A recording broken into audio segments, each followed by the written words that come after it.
ಓಂ ಅನ್ಯಾಧಿಷ್ಠಿತೆ ಪೂರ್ವೋದ ಅಭಿಲಾಪಾತ್ ಓಂ ಅಂತ 3ನೇ ಅಧ್ಯಾಯದ 1ನೇ ಪಾದದ 26ನೇ ಸೂತ್ರ.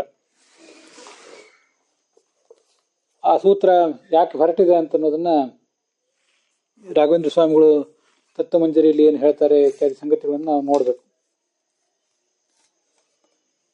ಸೂತ್ರ ಭಾಷ್ಯದಲ್ಲಿ ಹೀಗಿದೆ. ಇದು 18ನೇ ಅಧಿಕರಣ, ಅನ್ಯಾಧಿಷ್ಠಿತಾಧಿಕರಣ ಅಂತ ಇದನ್ನು ಕರೆದಿದ್ದಾರೆ. ಸ್ವರ್ಗದಿಂದ ಕೆಳಗೆ ಬಂದಂತಹ ಜೀವ ಮಳೆಯಲ್ಲಿ ಭೂಮಿಗೆ ಬೀಳ್ತಾನೆ, ಮಳೆಯ ಮೂಲಕ. ಮತ್ತೆ ವ್ರೀಹಿ ಯವಾಹ ಜಾಯಂತೆ, ವ್ರೀಹಿ ಯವ ಇತ್ಯಾದಿ ರೂಪವನ್ನು ತಾಳ್ತಾನೆ. ಸಸ್ಯಗಳ ಮೂಲಕ ಧಾನ್ಯದಲ್ಲಿ ಸೇರ್ಕೊಳ್ತಾನೆ. ಗಿಡವನ್ನು ಕತ್ತರಿಸಿದಾಗ, ಕುಟ್ಟಿ ಬೇಯಿಸಿದಾಗ ಅವನಿಗಲ್ಲಿ ದುಃಖ ಆಗ್ತದೆ, ಆ ಒಳಗಿರುವಂಥ ಜೀವನಿಗೆ. ಸ್ವರ್ಗಾದಿ ಸುಖಕ್ಕಾಗಿ ಯಾಗ ಮಾಡ್ತಾರಲ್ಲ, ಆ ಯಾಗ ಮಾಡಿದಾಗ ಆ ಯಾಗ ಮಾಡಿದವರಿಗೂ ಕೂಡ ಅನರ್ಥ ಆಗಬೇಕು, ಮತ್ತೆ ಆ ಜೀವಕ್ಕೆ ದುಃಖ ಆಗಬೇಕು ಅಂತ ಹೀಗೆಲ್ಲ ಒಂದು ಪ್ರಶ್ನೆ ಇಲ್ಲಿ ಹೊರಟಿದೆ. ರಾಘವೇಂದ್ರ ಸ್ವಾಮಿಗಳು ಕೂಡ ಅದೇ ಜಾಡಿನಲ್ಲಿ ಪ್ರಶ್ನೆ ಮಾಡ್ಕೊಂಡಿದ್ದಾರೆ.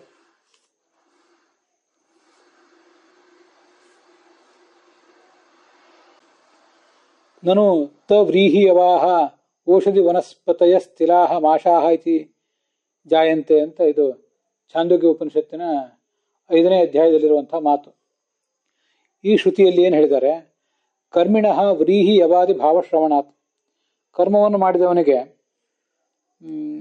ಭತ್ತ ಯವ ಇತ್ಯಾದಿಗಳ ಜನ್ಮ ಬರ್ತದೆ ಅಂತ ಅಲ್ಲಿ ವರ್ಣನ ಇದೆ. ಈ ಕರ್ಮಿಯಾದಂಥ ಈ ಜೀವ ಸಾಧನೆ ಮಾಡುವುದು ಯಾತಕ್ಕಾಗಿ? ಸುಖಕ್ಕಾಗಿ. ಸುಖ ಸಾಧನತೆಯ ವೇದೋಪದಿಷ್ಟ ಕರ್ಮವತಾಂ, ಸುಖ ಸಿಗಬೇಕು ಅಂತ ವೇದದಲ್ಲಿ ಹೇಳಿರುವಂಥ ಕರ್ಮವನ್ನು ಇವನು ಮಾಡಬೇಕು. ಆದರೆ ಅಂಥ ಕರ್ಮಗಳನ್ನು ಇವನು ಮಾಡಬೇಕು ಅಂತ ಹೊರಟಾಗ ದುಃಖನೇ ಆಯ್ತು ಇವನಿಗೆ. ಯಾಕಂದ್ರೆ ಭತ್ತ ಮೊದಲಾದ ಧಾನ್ಯಗಳ ರೂಪವನ್ನು ಇವನು ತಾಳಬೇಕು. ಇಂಥ ರೂಪವನ್ನು ಇವನು ತಾಳಿದಾಗ ದುಃಖವೇ ಆಯಿತು. ಮತ್ತೆ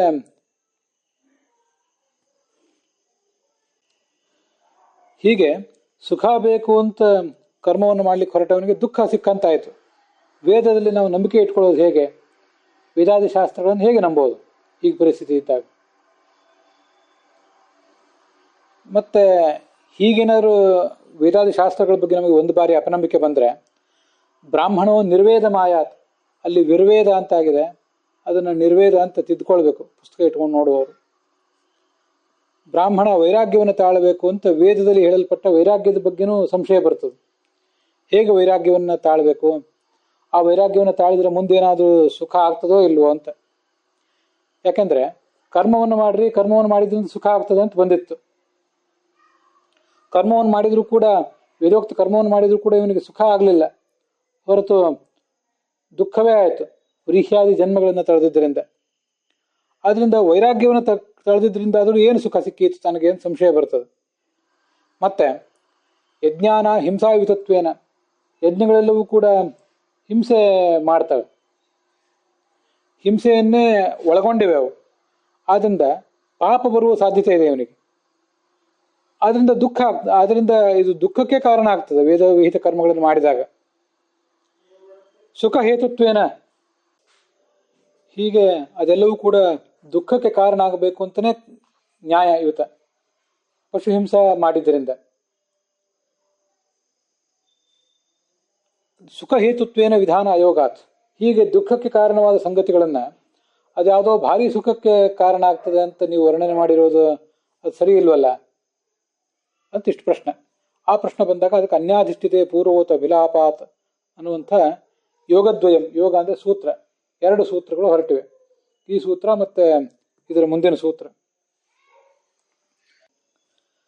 ವೇದದಲ್ಲಿ ವರ್ಣನೆ ಮಾಡಿದ್ದಾರೆ ಅಂತ ಕರ್ಮಗಳನ್ನು ಮಾಡಿದೆ, ಅದರಿಂದ ಸುಖ ಆಗ್ತದೆ ಅಂತ ಭರವಸೆ ಇತ್ತು ಅನ್ಕೊಂಡಿದ್ದ. ಆದರೆ ಸುಖ ಆಗಲಿಲ್ಲ, ಹೊರತು ಧಾನ್ಯಾದಿಗಳ ಜನ್ಮ ಬಂದಿದ್ದು ದುಃಖವೇ ಆಯಿತು.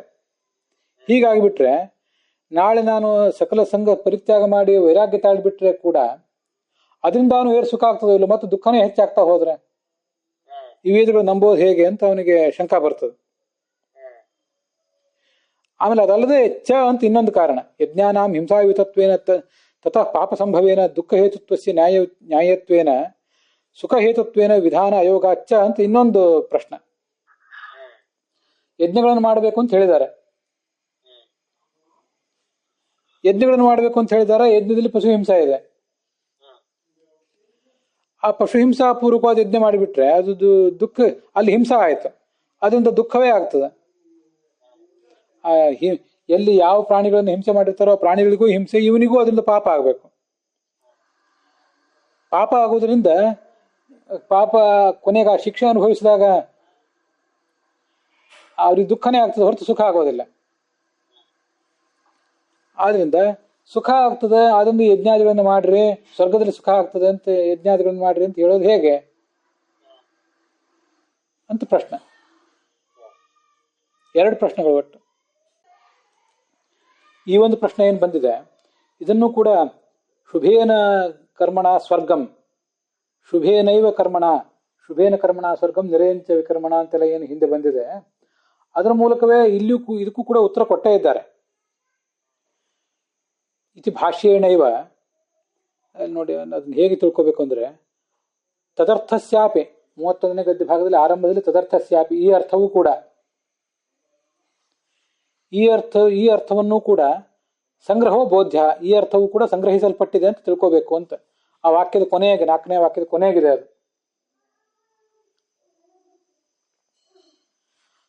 ಅದರ ನಡುವಿನ ವಾಕ್ಯಗಳನ್ನು ಈಗ ನೋಡೋಣ. ಶುಭೇನ ಕರ್ಮಣ ಸ್ವರ್ಗಂ ಅಂತ ಏನು ಭಾಷ್ಯ ಇದೆ ಅದೇ ಭಾಷ್ಯ ವಾಕ್ಯದಿಂದಲೇ ಸಂಗ್ರಹ ಆಗಿದೆ. ಶುಭೇನ ಕರ್ಮಣ ಸ್ವರ್ಗಂ ಯಾತೆ, ಶುಭ ಕರ್ಮದಿಂದ ಸ್ವರ್ಗಕ್ಕೆ ಹೋಗ್ತಾನೆ. ಯಜ್ಞಾದಿ ಕರ್ಮಣ ಶುಭತ್ವ ಸ್ವರ್ಗರೂಪ ಸುಖ ಹೇತುತ್ವಯೋ ಉಕ್ತ್ಯ. ಅದರಿಂದ ಏನಲ್ಲಿ ತೋರಿಸಿದಾಗ ಆಯ್ತು ಶುಭೇನ ಕರ್ಮಣ ಸ್ವರ್ಗಮನ್ನು ಮಾತಿನಿಂದ ಅಂದ್ರೆ, ಯಜ್ಞಾದಿ ಕರ್ಮಗಳು ಶುಭ ಕರ್ಮಗಳಾಗಿವೆ, ಅಶುಭ ಕರ್ಮ ಅಲ್ಲ. ಅದು ಹಿಂಸಾ ಒಳಗೊಂಡಿರ್ಬೋದು, ಆದ್ರೆ ಅದು ಅಶುಭ ಅಲ್ಲ, ಶುಭವೇ ಆಗಿದೆ ಅಂತ ಶುಭತ್ವವನ್ನು ಹೇಳಿದ್ದಾರೆ. ಮತ್ತೆ ಸ್ವರ್ಗರೂಪ ಸುಖ ಹೇತುತ್ವಯೋ ಉಕ್ತ್ಯ, ಸ್ವರ್ಗವನ್ನು ಕೊಡ್ತದೆ ಅಂತ ಕೂಡ ಹೇಳಿದ್ದಾರೆ, ಸ್ವರ್ಗದಾಯಕ ಆಗ್ತದೆ ಅಂತ. ಮತ್ತೆ ತಥಾ ಶುಭೇನ ಕರ್ಮಣ ಅಸ್ವರ್ಗಂ ಸ್ವರ್ಗಾದನ್ಯತ್ ಪದಂ ಇತಿ ಅನ್ವೇತಿ. ಆ ಶುಭ ಕರ್ಮದಿಂದ ಅವನು ಸ್ವರ್ಗಕ್ಕಿಂತ ಭಿನ್ನವಾದ ಭೂಲೋಕವನ್ನು ಹೊಂದುತ್ತಾನೆ. ವ್ರೀಹ್ಯಾದಿ ಸ್ಥಾನಮೇವ ಯಾತಿ, ಅಲ್ಲಿ ಏನರ್ಥ, ಅವನು ಆ ಭತ್ತದ ಜನ್ಮ ಮತ್ತೆ ಗೋಧಿಯ ಜನ್ಮ ಇತ್ಯಾದಿಗಳನ್ನು ತಳಿತಾನೆ, ಅದರಿಂದ ದುಃಖ ಬರ್ತದೆ ಅಂತ ಹೇಳಿದ್ರಲ್ಲ, ಅವನು ಆ ಸ್ಥಾನವನ್ನು ಪಡಿತಾನಷ್ಟೇ. ಅಂತೂ ತದ್ಭಾವಂ ಪ್ರಾಪ್ನೋತಿ ಇತ್ಯುಕ್ತ್ಯ ಚಾಚ ಸಂಗ್ರಹೋ ಬೋಧ್ಯ. ಇವನೇ ಆ ಗೋಧಿಯ ಜೀವ ಮತ್ತೆ ಭತ್ತದ ಜೀವ ಆಗೋದಿಲ್ಲ. ಆ ಭತ್ತದ ಗಿಡ ಮತ್ತೆ ಗೋಧಿಯ ಗಿಡ ಇತ್ಯಾದಿಗಳೇನಿರ್ತವೆ ಅಲ್ಲಿ ಬೇರೆ ಒಂದು ಜೀವ ಇರ್ತದೆ. ಆ ಜೀವದ ಜೊತೆಗೆ ಇವನು ಅದರೊಳಗಿರ್ತಾನೆ, ಆ ಸ್ಥಾನದಲ್ಲಿ ಇರ್ತಾನೆ ಅಷ್ಟೇ. ನಿಮ್ಮ ಮನೆಯ ಯಜಮಾನರು ನೀವೇ, ನಿಮ್ಮ ಮನೆಯಲ್ಲಿ ನಾವು ಇದ್ದ ಹಾಗೆ, ನಿಮ್ಮ ಮನೆಯ ಯಜಮಾನರು ನೀವೇ, ಅಲ್ಲಿ ಸುಖ ದುಃಖಗಳಿಗೆ ನೀವೇ ಹೊಣೆ. ನಾವಲ್ಲಿ ಕೇವಲ ಅತಿಥಿಗಳಾಗಿರ್ತೇವೆ. ಅದರಂತೆ ಬೇರೆ ಯಾವುದೋ ಒಂದು ಭತ್ತದ ಜೀವ ಮತ್ತೆ ಗೋಧಿಯ ಜೀವ ಇತ್ಯಾದಿಗಳಿಂದ ಅಧಿಷ್ಠಿತವಾದ ಸಸ್ಯದಲ್ಲಿ ಅವನಿರ್ತಾನೆ ಅಂತ ಅದ್ರ ತಾತ್ಪರ್ಯ. ನತು ತದ್ಭಾವಂ ಪ್ರಾಪ್ನೋತಿ, ಅದೇ ಗಿಡದ ಅಭಿಮಾನ ಜೀವ ಇವನಾಗೋದಿಲ್ಲ ಅಂತ ಈಗ ಅದ್ರ ತಾತ್ಪರ್ಯ ಇದೆ. ಈಗ ಇದಕ್ಕೆ ಸಂಬಂಧಪಟ್ಟಂತೆ ಆ ಮೊದಲನೇ ಸೂತ್ರ ಇದೆಯಲ್ಲ, ಈ ಅಧಿಕರಣದ ಮೊದಲನೇ ಸೂತ್ರ, ಅದನ್ನು ನೋಡೋಣ. ಅನ್ಯಾಧಿಷ್ಠಿತೆ ಪೂರ್ವವದ ಅಭಿಲಾಪಾತ್ ಅಂತ ಸೂತ್ರ.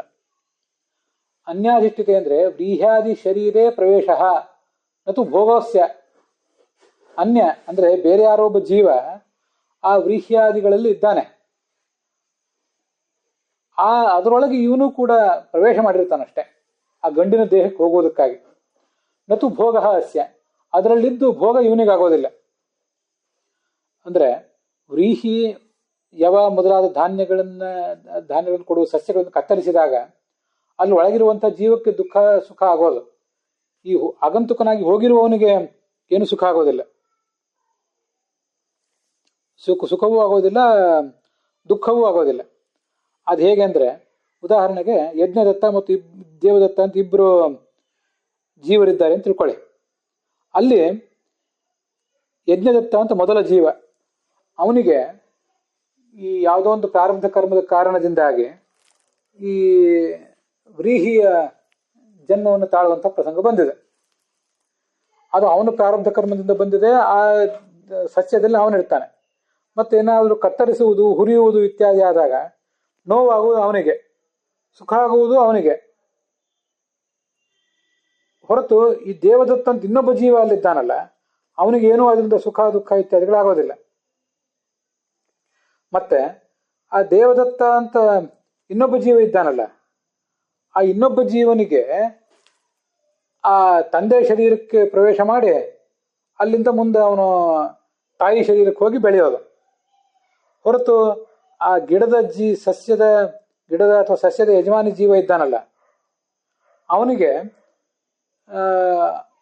ಆ ಇನ್ನೊಂದು ಆ ತಂದೆಯೊಳಗೆ ಪ್ರವೇಶ ಮಾಡಿ ತಂದೆಯ ಮೂಲಕ, ತಂದೆ ತಾಯಿಯಂದ್ರ ಮೂಲಕ ಇನ್ನೊಂದು ಜನ್ಮ ಇಲ್ಲ. ಯಜ್ಞದತ್ತ ಅನ್ನೋನು ಗಿಡದ ಅಭಿಮಾನಿ ಜೀವ.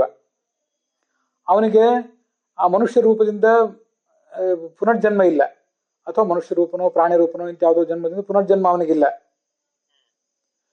ಅವನಿಗಿರುವುದು ಆ ಗಿಡದ ಜನ್ಮದಲ್ಲಿ ಮಾತ್ರ. ಅವನಿಗೆ ಅದರಿಂದ ಅವನ ಪ್ರಾರಬ್ಧಕ್ಕನುಸಾರವಾಗಿ ಇನ್ನೊಂದು ಯಾವುದೋ ಜನ್ಮ ಆಗ್ತದೆ. ಈ ದೇವದತ್ತನಿಗೆ ಆ ಯಜ್ಞದತ್ತನ ಆ ಗಿಡದ ಜೀವದಲ್ಲಿ, ಗಿಡದ ದೇಹದಲ್ಲಿ ಇದ್ದು ಕೇವಲ ಅದೊಂದು ಮೀಡಿಯಾ ಅಷ್ಟೇ ಅವನಿಗೆ. ಅದರಲ್ಲಿದ್ದು ಮುಂದೆ ಅವನು ತಾನು ಎಲ್ಲಿ ಹೋಗ್ಬೇಕೋ, ಯಾವ ಜನ್ಮವನ್ನು ತಾಳ್ಬೇಕೋ ಆ ಜನ್ಮವನ್ನು ತಾಳ್ತಾನೆ. ಹೀಗಲ್ಲಿರೋದು ಮತ್ತು ಭೋಗ. ಇದು ಆ ಸೂತ್ರದ ತಾತ್ಪರ್ಯ. ಸ್ವರ್ಗಾದವಾಗತೋ ದೇಹಿ ವ್ರೀಹ್ಯಾದಿ ಇತರ ದೇಹಗಃ ಅಭುಂಜನ್ಸ್ತು ಕ್ರಮೇಣ ದೇಹಮಾಪ್ನೋತಿ ಕಾಲತಃ. ಸ್ವರ್ಗದಿಂದ ಕೆಳಗೆ ಬರ್ತಾನಲ್ಲ ಅವನು ವ್ರೀಹಿ ಮೊದಲಾದ ದೇಹಗಳಲ್ಲಿ ಇರ್ತಾನೆ. ಅಭುಂಜನ್, ಅದರಲ್ಲಿ ಭೋಗ ಪಡೆಯೋದಿಲ್ಲ. ಭೋಗ ಪಡೆದನೆ ಸ್ವಲ್ಪ ಕಾಲ ಅಲ್ಲಿದ್ದು ಕ್ರಮವಾಗಿ ಯಾವುದೋ ಒಂದು ತಂದೆ ತಾಯಿಯಿಂದ ತಾಯಿ ಅವರ ಮೂಲಕ ಅವನು ಜನ್ಮವನ್ನು ತಳಿತಾನೆ ಅಂತ ಅರ್ಥ. ಮತ್ತೆ ಕೌಶಾರವ ಶ್ರುತಿನೂ ಕೂಡ ಅಲ್ಲಿದೆ. ಸಹ ಅವಾಗತಃ ಸ್ಥಾವರಾನ್ ಪ್ರವಿಶತಿ ಅಭೋಗ, ಅಲ್ಲೇನೂ ಅವನಿಗೆ ಭೋಗ ಆಗೋದಿಲ್ಲ. ಅಭೋಗೇನೈವ ವೃಜನ್ ಸ್ಥೂಲಂ ಶರೀರ ಮೇತೆ, ಸ್ಥೂಲಾತ್ ಶರೀರ, ತಂದೆ ಶರೀರದಿಂದ ತಾಯಿ ಶರೀರಕ್ಕೆ ಬಂದು ಅಲ್ಲಿ ತಾನೊಂದು ಶರೀರವನ್ನು ಪಡ್ಕೊಂಡು ಭೋಗವನ್ನು ಅನುಭುಂಕ್ತೆ, ಅಲ್ಲಿ ಆ ಭೋಗ ಅವನಿಗೆ. ಹೊರತು ಈ ಯಾವ ಸಸ್ಯದ ದೇಹದಲ್ಲಿದ್ನಲ್ಲ ಅವನಿಗಲ್ಲಿ ಭೋಗ ಇಲ್ಲವೇ ಇಲ್ಲ. ಹೀಗೆ ಅಭಿಲಾಪ ಅಂದ್ರೆ ವರ್ಣನೆ ಮಾಡಿರುವುದು ಅಂತ ಅರ್ಥ. ಅನ್ಯಾಧಿಷ್ಠಿತ ಅಂದ್ರೆ ಯಜ್ಞದತ್ತ ಎಂಬ ಮತ್ತೊಂದು ಜೀವನಿಂದ ಅಧಿಷ್ಠಿತವಾದ ದೇಹದಲ್ಲಿ ಇವನಿರೋದು ಅಂತ ಅರ್ಥ. ಈ ತತ್ವಮಂಜರಿಯ 31ನೇ ಗದ್ಯ ಭಾಗದಲ್ಲಿ 27ನೇ ಸೂತ್ರದ ವಿವರವೂ ಕೂಡ ಇದೆ. ಅದನ್ನ ಮುಂದಿನ ಭಾಗದಲ್ಲಿ ನೋಡೋಣ. ಅಲ್ಲಿಗೆ ಈ ಭಾಗ ಸಮಾಪ್ತವಾಗಿದೆ.